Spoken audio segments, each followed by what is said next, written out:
বৈদিক গণিতের দ্বিতীয় ক্লাসে তোমাদের সকলকে স্বাগত জানাই।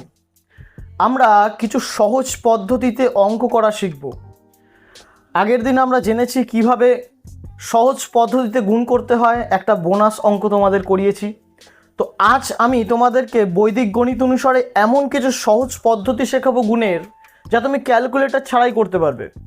হ্যাঁ, প্রথম ক্যালকুলেটর লাগবে, অথবা হাতে গুনতে হবে, খাতা লাগবে, বা ধীরে ধীরে তুমি যদি প্র্যাকটিস করো এটা মুখে মুখেই হয়ে যাবে।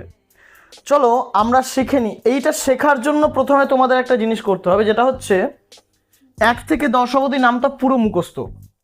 যে কোনো অঙ্কের ক্ষেত্রে, অঙ্কের ক্ষেত্রে তোমাদের 1 থেকে 10 অবধি নামটা পুরো মুখস্থ চাই। আর 1 থেকে 10 অবধি বর্গ তোমাদের মুখস্থ রাখতে হবে।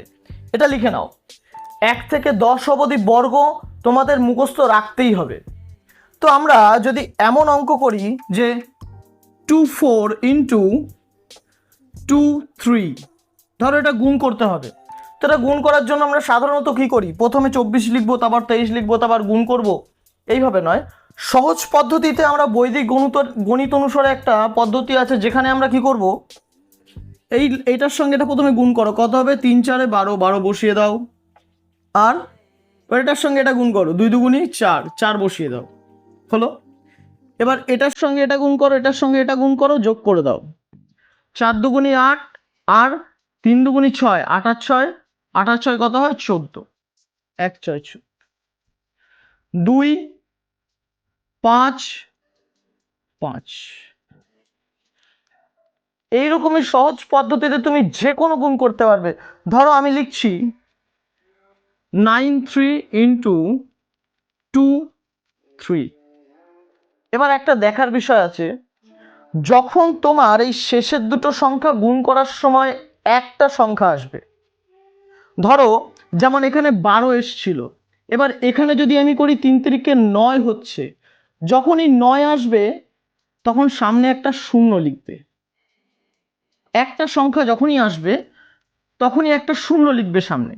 এবার এটার সঙ্গে এটা করো, 9 2 18, এখানে 18 লিখে দাও। হলো। সেম ভাবেই এটা গুণ করো, এটা গুণ করো, যোগ করে দাও।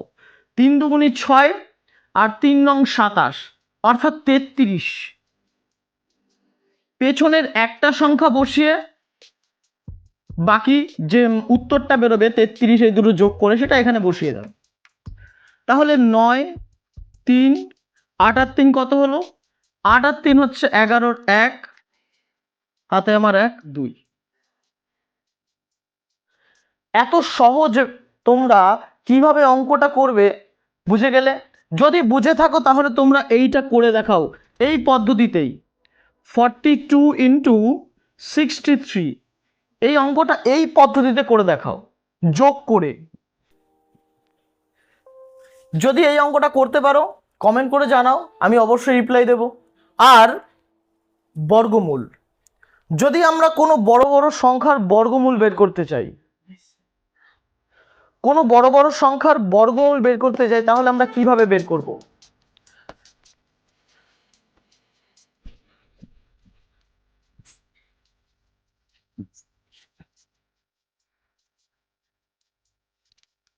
ধরো আমাদেরকে দিয়েছে 3 1 আর 3 6 রুট, এইটা রুট করতে বলছে। এবার এটা রুট করতে গিয়ে আমাদের ল্যাজে গোবরে অবস্থা হয়ে যাবে। কিন্তু একটা সহজ পদ্ধতিতে আমরা বৈদিক গণিত অনুসারে একটা সহজ পদ্ধতির টেকনিক ইউজ করতে পারি। এর জন্য কি করতে হবে? তোমাদের এইটা মুখস্থ রাখতে হবে, এইটা মুখস্থ রাখতে হবে। এইটা যদি তুমি মুখস্থ রাখতে পারো, এই ধরনের যে কোনো বর্গমূল তুমি খুব সহজে করতে পারবে। কিভাবে? আমরা এই পুরো সংখ্যাটা বাদে লাস্টে দেখবো কত আছে? 6, লাস্টে 6 আছে। তাহলে এখানে দেখো 6 কোথায় আছে? লাস্টে দেখো এই একটা 6 আছে আর এই একটা 6 আছে। তার মানে আমার উত্তরে যাই হোক না কেন শেষে হয় 4 থাকবে, নয় 6 থাকবে। উত্তর আমার যাই হোক না কেন হয় 4 থাকবে শেষে, না হয় উত্তর 6 থাকবে। কত থাকবে আমি জানি না। এবার কি করে, পেছনের দুটো সংখ্যা ছেড়ে দাও, শুধু প্রথম সংখ্যাটা, এই যে প্রথম দুটো সংখ্যা আছে, এই দুটো সংখ্যা নিয়ে ভাবো। এই দুটো সংখ্যা 31-এর কাছাকাছি কোন বর্গ সংখ্যা আছে? 31-এর কাছাকাছি বর্গ সংখ্যা আছে, একটা হচ্ছে 36, আর কি আছে, আর হচ্ছে 25। এবার দেখো 36 কাছে আছে না 25 কাছে আছে?